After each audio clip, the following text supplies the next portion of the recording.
Olá para você que está em casa, o Vida Saudável está começando agora e hoje a gente escolheu um tema bem especial para as crianças.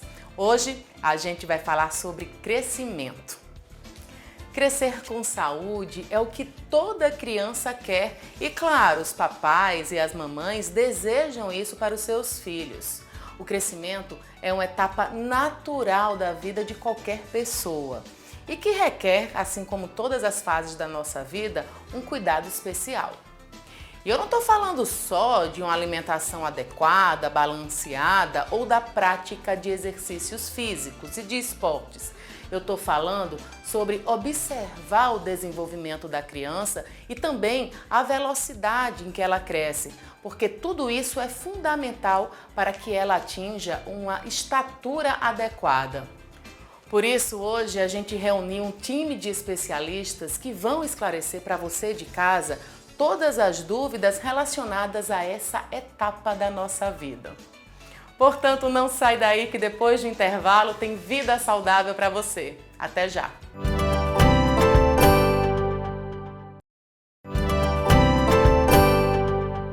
Nesse primeiro bloco você vai acompanhar uma entrevista com Camila Raposo, ela é pediatra. O crescimento e o desenvolvimento infantil, acredite, eles são avaliados de maneiras diferentes. E os dois precisam da atenção do papai e da mamãe. Para falar sobre esse assunto, a gente convidou aqui Camila Raposo, ela que é pediatra e vai começar explicando para a gente exatamente o que a gente pode diferenciar entre esse crescimento e o desenvolvimento infantil. Camila? O crescimento e desenvolvimento infantil, ambos são avaliados nas consultas pediátricas, mas são avaliados de forma diferente mesmo. O crescimento é avaliado através de gráficos, são gráficos que foram feitos pela OMS. Tem mais de um tipo de gráfico, mas o recomendado pela Sociedade Brasileira de Pediatria para a gente usar é o da OMS, que é um gráfico que a gente plota pontinhos que relacionam peso com idade, estatura com idade e perímetro cefálico, que é o comprimento da cabeça, né, circunferência da cabeça, para a idade. E aí a gente vai marcando pontinhos nessa curva e faz a curva da criança. Então o crescimento é avaliado dessa forma. Isso acontece durante quanto tempo? Porque a gente sabe que existe a primeira infância, segunda, terceira, até chegar ali já a adolescência.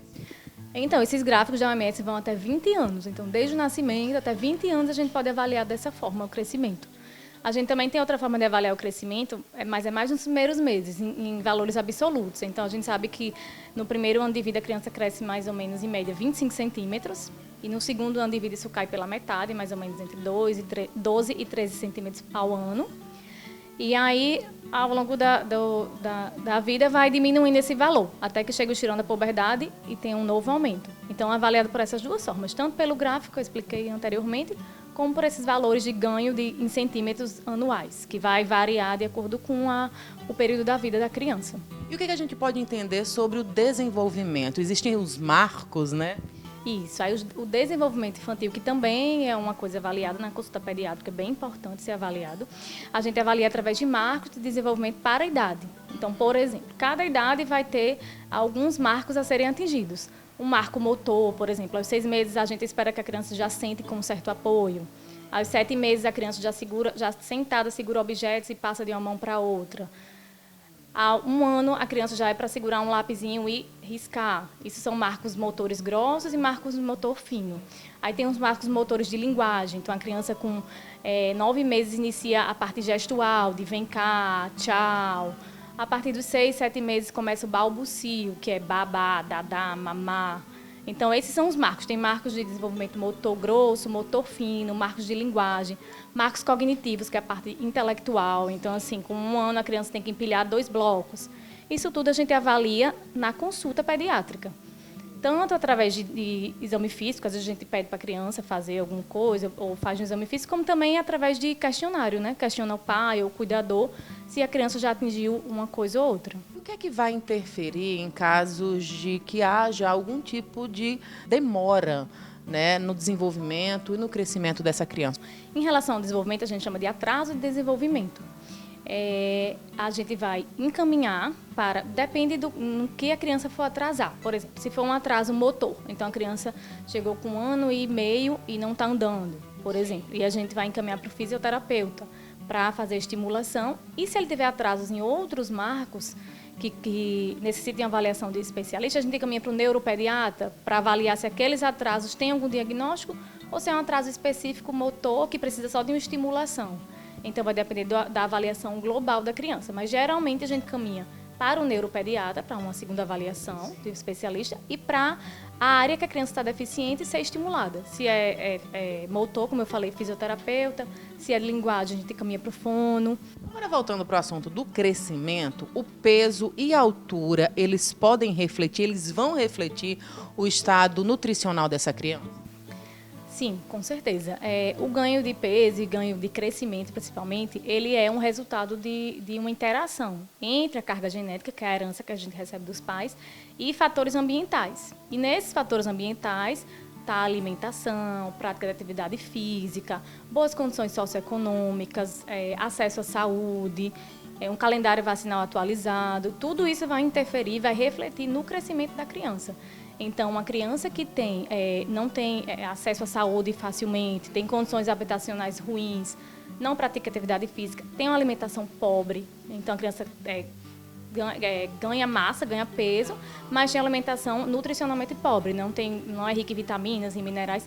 Essa criança não vai ter um desenvolvimento pleno, não vai conseguir desenvolver a sua carga genética plenamente. Então, se era uma criança que tem, por exemplo, 2 pais bem altos e o potencial genético que a gente chama dela era para crescer até 1,80, se esses fatores ambientais não contribuírem positivamente, ela vai crescer até 1,60, falando bem em linguagem mais simples. Então, é totalmente relacionado ao estado nutricional da criança com o seu crescimento e desenvolvimento também. Mas já que você falou sobre atividade física, uma vez detectada ali algum tipo de atraso no crescimento, a gente pode lançar mão, de repente, de uma atividade física para que a criança, né, passe a crescer mais plenamente? Quando se trata de crescimento, a gente não fala muito em atraso, é mais de um desenvolvimento. Fala assim que não está crescendo, caiu na curva de crescimento. Então, a criança vinha crescendo aqui e, de repente, cai. Ou não cresceu aqueles centímetros esperados, mais ou menos. Aquela velocidade de crescimento não foi adequada à idade. Quando a gente detecta isso, é preciso fazer alguns exames para investigar alguns diagnósticos já que podem estar causando isso e já encaminhar a especialista, que é endócrino pediatra, que é o que vai lidar melhor com isso, que é a baixa estatura. Então, a prática da atividade física, ela faz o potencial de crescimento da criança, o potencial genético de crescimento se desenvolver plenamente. Mas uma vez que a criança tem baixa estatura, está caindo na curva, ou então tem a baixa estatura que está ali abaixo do que a gente espera para a estatura dela, precisa de diagnóstico e tratamento. E o tratamento não é a atividade física sozinha que vai resolver. A gente pode ter algum tipo de diferença entre o crescimento e desenvolvimento entre meninos e meninas? Existe algum marco, né, que precisa ser observado nesse caso? Então, em relação ao desenvolvimento, não. O desenvolvimento de meninos e meninas são os mesmos marcos, não tem marcos diferenciados pelo sexo, pelo gênero. Mas o crescimento não. Tem uma curva para os meninos, tem uma curva para as meninas. Para além das questões físicas, né, o que a gente pode observar nesse desenvolvimento comportamental, intelectual, né, dessas crianças? Porque chegada ali, né, passada a terceira infância, que a gente entra já no momento de puberdade, de adolescência, começa a vir aí essas questões de autoconsciência, de autoavaliação, de consciência corporal, né? O que a gente precisa também, o que os pais precisam observar quando chega, então, esse momento da vida dessas crianças? Essa percepção de alterações comportamentais e desenvolvimento socioemocional nessa fase da adolescência é bem complicado, porque tem a questão hormonal, que está tendo uma variação importante. É um momento que a criança está virando adolescente, então ela está encontrando sua identidade. Então, é uma fase de querer muito ser inclusa num grupo e ser parecido com aquele grupo para isso. E com isso vem vários problemas, né? E aí cabe muito da sensibilidade dos pais, em conversa com o pediatra, avaliar se alguma coisa dessas está saindo do esperado, para encaminhar também para um profissional mais especializado nisso, que é o psicólogo. E junto sempre ao pediatra. Eu queria frisar mais a importância do acompanhamento pediátrico regular. Então, a criança ela não deve ser levada para o pediatra só quando está doente, só quando tem algum problema a ser resolvido. A pediatria ela é uma especialidade que atende a criança de forma mais holística, mais integral e promovendo e prevenindo patologias e promovendo saúde, promovendo o pleno desenvolvimento da criança. desenvolvimento seja no crescimento, seja no desenvolvimento motor, socioemocional, tudo isso é trabalhado na consulta pediátrica, que precisa estar sempre em dia. E até que idade, hein, vai aí a consulta pediátrica? No geral, nós pediatras, a gente atende até os 14, 15 anos e tem uma subespecialidade dentro da pediatria, que é a ebiatria, que é para atender os adolescentes. Não sai daí que depois do intervalo tem mais vida saudável para você. Até já!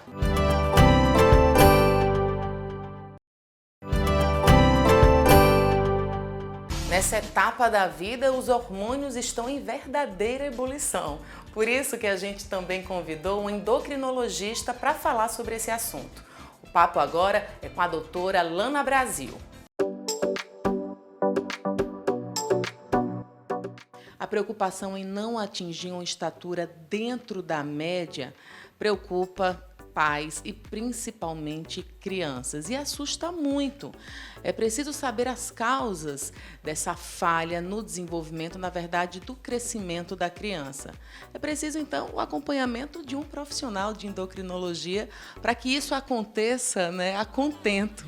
Para falar sobre esse assunto, a gente convidou aqui a doutora Lana Brasil, endocrinologista, e eu já sei que o hormônio do crescimento é um hormônio que é produzido ali na hipófise. Mas vamos falar o que ele é, como é que ele funciona, o papel que ele tem nesse crescimento e nesse desenvolvimento.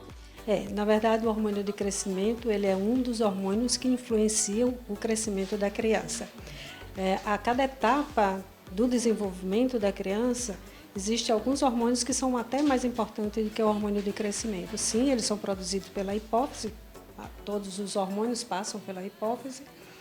E o hormônio de crescimento, ele, como o nome diz, ele tem esse papel, mas ele também tem outras funções, não exclusivamente do crescimento.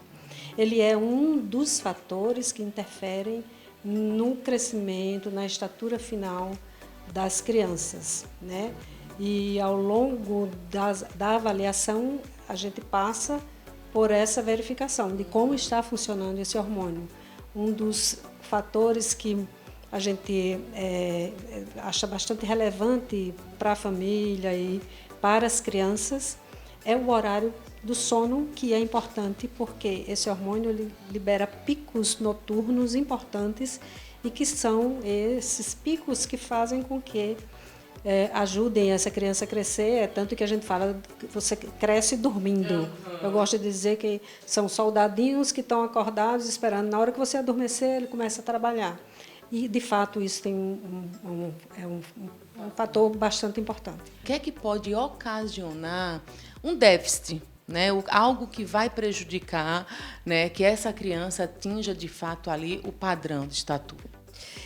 A estatura da criança, ela tem fatores bastante importantes, como a estatura familiar, não necessariamente dos pais, né? Às vezes as crianças não reproduzem a estatura dos pais, mas reproduzem a estatura de um tio, de uma avó, de um avô. Então, é importante que a gente veja o perfil de toda a família, né? Outros fatores é a nutrição, né? Que é um assunto bastante extenso para ser conversado, riquíssimo em informações, é um dos pontos bastante relevantes que a gente faz na consulta da endocrinologia.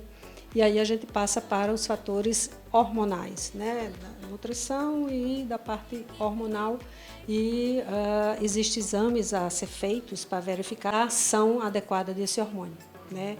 E as alterações que fazem ter um não efeito bom, digamos assim, desse hormônio são doenças, né, ligadas à anatomia da glândula e à função da glândula.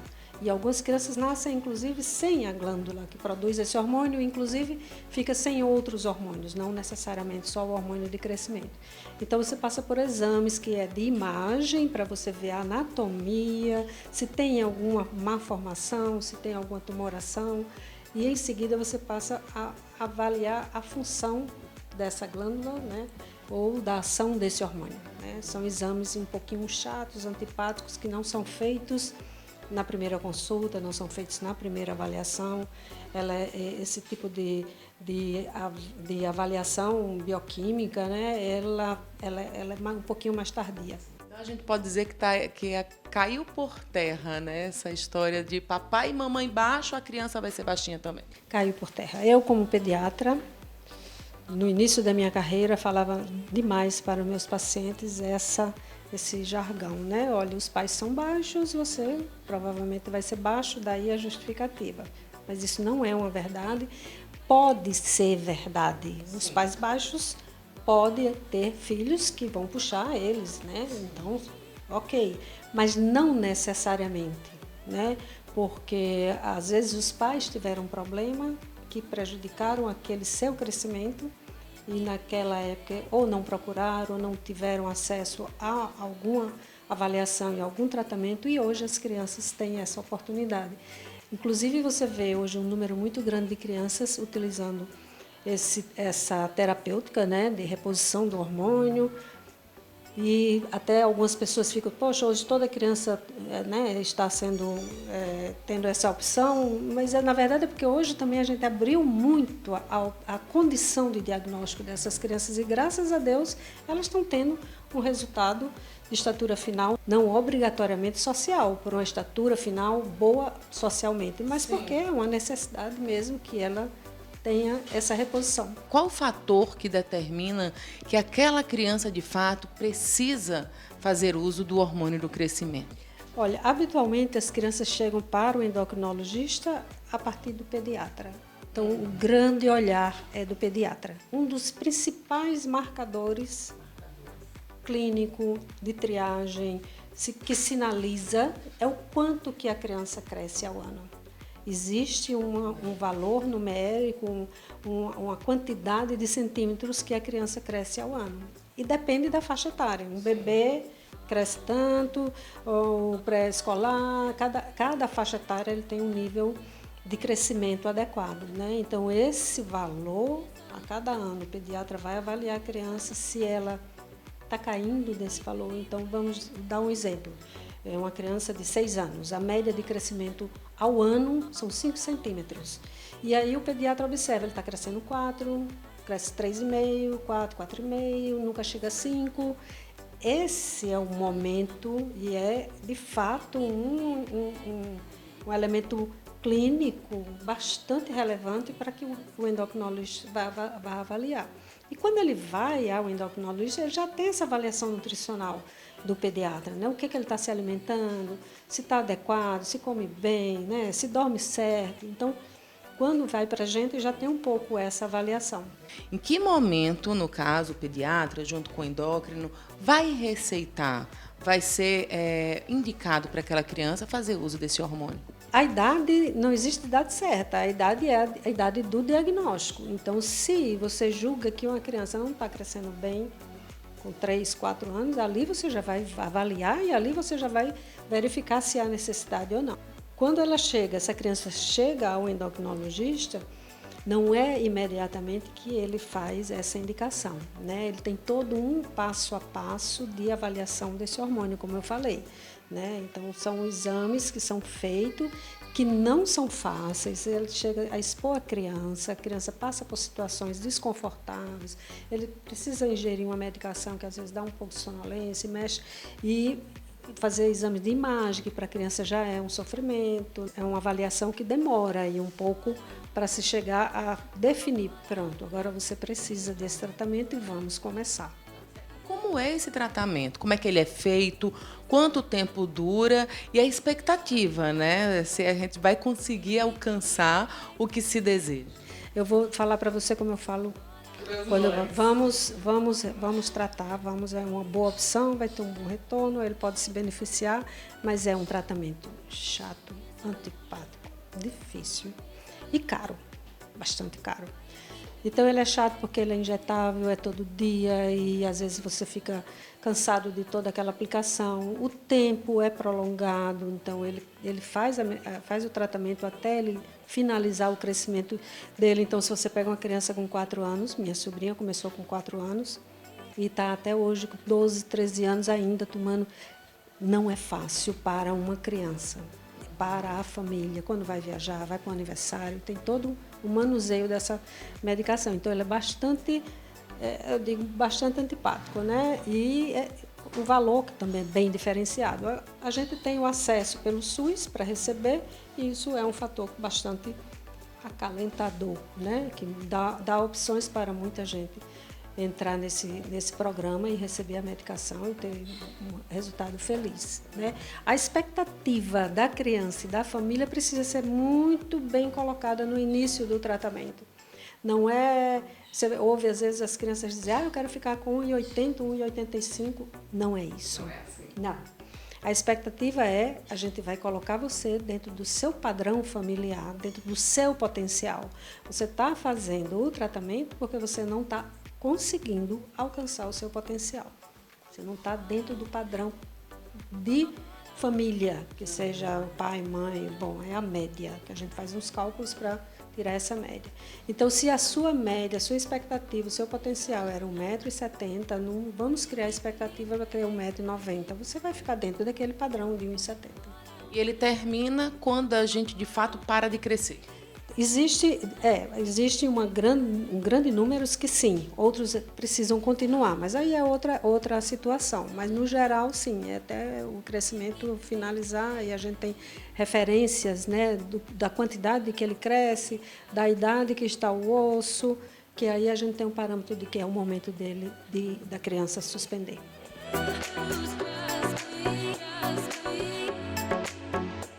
O Vida Saudável não terminou ainda, portanto, não sai daí que depois do intervalo tem mais.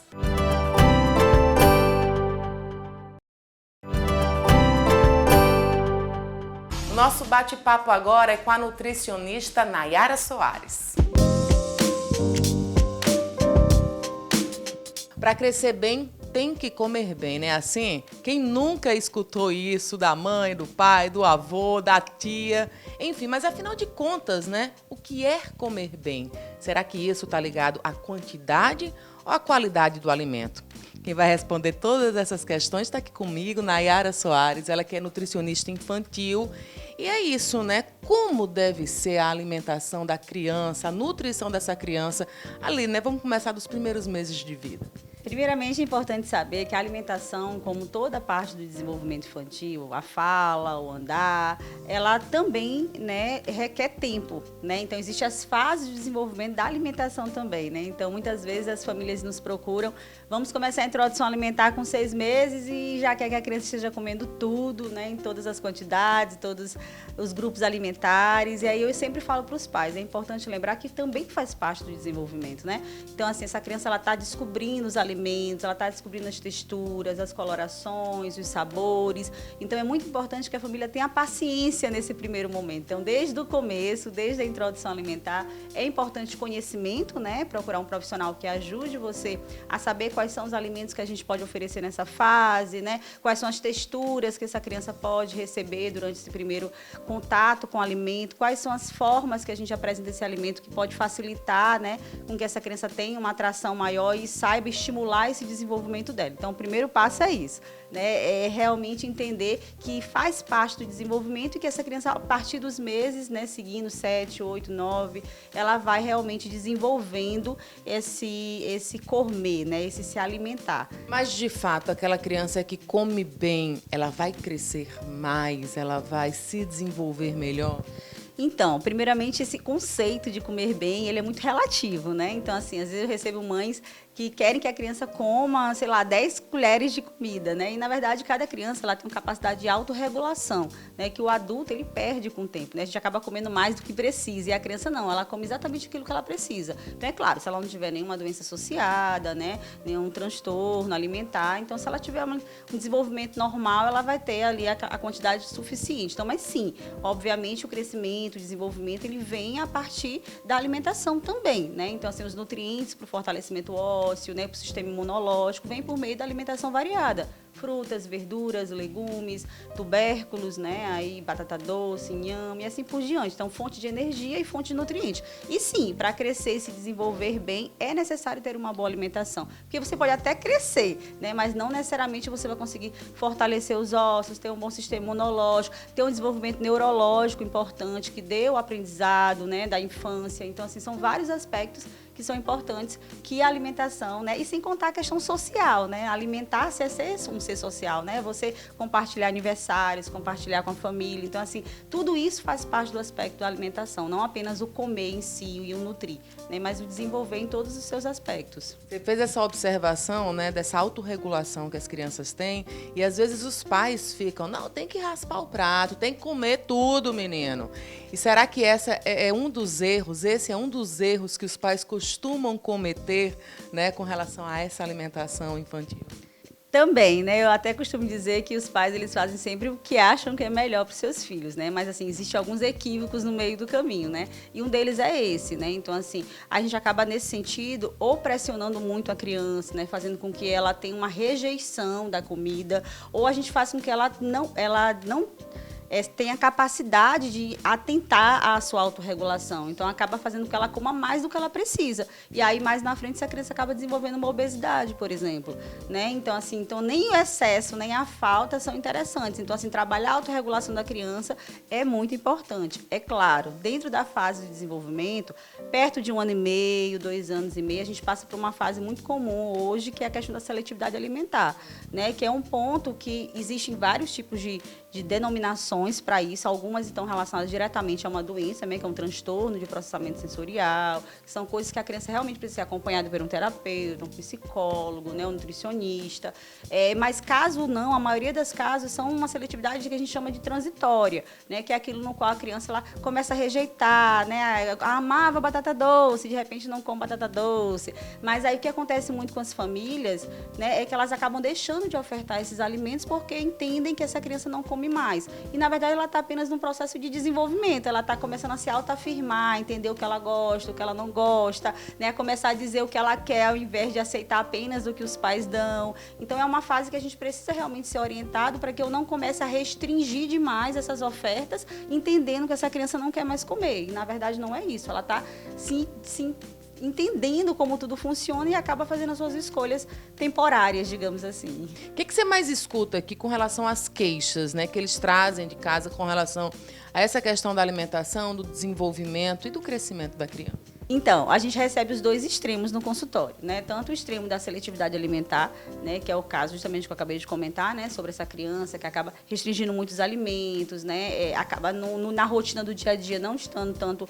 na comida, comendo com a família, né? Então, acaba comendo muito fora de casa. Então, são fatores que acabam também contribuindo para esse fator. E o externo, né? O extremo, outro extremo, que é justamente a obesidade e colesterol elevado. Gente, está muito alto o número de crianças com colesterol elevado, com glicemia elevada, né, com glicemia já de pré-diabético. A gente tem histórico de diabético na infância, sem ser a diabetes que a gente chama que é própria da infância, né, que é aquela realmente pelo excesso, né, do consumo de carboidratos, né. Então, assim, a gente tem esses dois extremos no consultório. Aquela criança que não come nada, ou come muito pouca coisa, ou come um grupo de alimentares, grupo alimentares tipo açúcares refinados, né, enfim, e aquele outro extremo de crianças que tem esse consumo excessivo, não, infelizmente não de alimentos saudáveis, mas de alimentos industrializados. Então, esses dois extremos. Para a criança, quais são os alimentos que eles costumam aceitar com mais facilidade, que dá ali prazer, né, e vontade de comer? Desde a introdução alimentar, os pais, eu sempre falo, né, uma oportunidade única é você oferecer o máximo dos grupos alimentares. Quais são os grupos alimentares? Frutas, verduras, legumes, as hortaliças, né, que a gente chama, os tubérculos, né? Então, assim, dentro vamos trabalhar a parte prática, né? Batata, inhame, macaxeira dentro do grupo dos tubérculos, né? As saladas de forma geral, né? Tomate, cebola, né? Berinjela, chuchu, enfim, todos os grupos alimentares. A introdução alimentar, a criança ela costuma aceitar muito bem. Então, eu sempre falo, pai, vamos fazer um repertório máximo possível para a gente criar essa memória, né, degustativa que a gente chama dentro da criança. E aí, com o passar do tempo, vai nesse desenvolvimento, ela começa a querer mais alimentos secos, alimentos mais crocantes. E aí é a hora que a gente precisa entrar na mudança da formulação. Então, aquela criança que gosta muito da batata frita, né? Então, ela já não gosta da batata cozida, mas gosta da batata frita. Então, aí a ideia é que a gente trazer outros legumes, outras verduras, que a gente possa também trazer essa característica empanada, crocante, que normalmente é a preferência deles. Mas o prato perfeito, digamos assim, ele tem que ter um grupo energético, que a gente chama, que é esse carboidrato que eu estou falando para vocês, né? Numa refeição de almoço, por exemplo, seria um arroz, né? Ou uma batata doce, ou inhame, coisa do tipo. Uma leguminosa, que aí entra o feijão, grão de bico, lentilha, né? Dentro dos grupos de frutas e verduras, né? As frutas normalmente a gente coloca para os lanches, né? Então, que vai casando aí num refeitório do dia, né? No repertório do dia da criança. Então, assim, sempre tem que ter as frutas e legumes dentro desse repertório, né? E é importante lembrar, eu gosto muito de falar isso para os pais, que o consumo alimentar da criança ele é do dia. Então, eu recebo muitos pais que ficam assim, porque não almoçou bem, porque não jantou bem. Eu falei assim, sempre faça um relatório do dia. Porque normalmente a criança, ela, justamente pela autorregulação, ela tem uma capacidade de comer muito bem em uma refeição e normalmente na outra ela não come tão bem. Mas aí o pai fica preocupado porque acha que porque ele não jantou bem. Mas aí eu pergunto logo, como é que foi o almoço? Não, almoçou super bem. Então, ou seja, é igual quando a gente vai a algum churrasco, algum aniversário, que a gente come bastante, quando chega no jantar a gente não quer jantar. Então, assim, realmente é importante lembrar o dia inteiro de consumo para que a gente tenha realmente uma ideia que essa criança fez uma boa refeição ou não e acompanhar esse padrão por vários dias. Ela não vai se tornar uma criança desnutrida, obesa, porque ela comeu pontualmente em um dia ou em uma situação. Ela vai se tornar quando ela tem uma constância nesse processo, quando ela quase não come nenhuma fruta nenhum dia, quando ela come um excesso de fast food, por exemplo, todos os dias. Então, assim, aí sim ela vai desenvolver alguma alteração. E é nesse momento, então, que os pais realmente precisam ligar o sinal de alerta e, de repente, procurar um profissional, né, especializado para dar as orientações para que essa criança cresça de forma saudável. É muito importante. A gente sempre recebe, né, quando a gente já está numa situação, muitas vezes já com colesterol elevado, com triglicerídeos elevados, com a glicemia elevada. E é importante que a gente acompanhe essa criança e perceba esses sinais, né? Porque assim, não é comer qualquer coisa, porque a criança, se ela tiver com a barriga cheia, como a gente chama, ela está satisfeita. Não interessa se foi com um pacote de biscoitos, se foi com um prato de salada. Para ela não tem essa ideia, né, esse conceito do que seria saudável ou não saudável. Ela apenas está afim de ser feliz e encher a barriguinha. Então, nós, como pais, né, a gente precisa estar atento. Eu, como mãe de um rapazinho de 4 anos, a gente precisa estar atento justamente a esses sinais. Se eu estou dando um excesso de achocolatado, por exemplo, 3 vezes ao dia, é bem provável que minha criança vai desenvolver um triglicerídeos elevado, né, vai desenvolver um açúcar elevado no sangue. Por quê? Porque esses alimentos contêm esse alto teor. Então, assim, eu tenho que trabalhar junto com meu filho para que ele possa entender, né, e trazer estratégias para ele, para que ele possa se estimular a se alimentar de outros alimentos mais saudáveis que possam diminuir esses riscos, né? Até porque a gente sabe que nós somos responsáveis, né, como pais, pela saúde dos nossos filhos. Então, a gente realmente tem que pegar essa responsabilidade para a gente e tentar fazer de tudo para ajudá-los, né, a passar por esse processo, já que o meio ambiente, né, a sociedade é tão bombardeada por alimentos não tão saudáveis.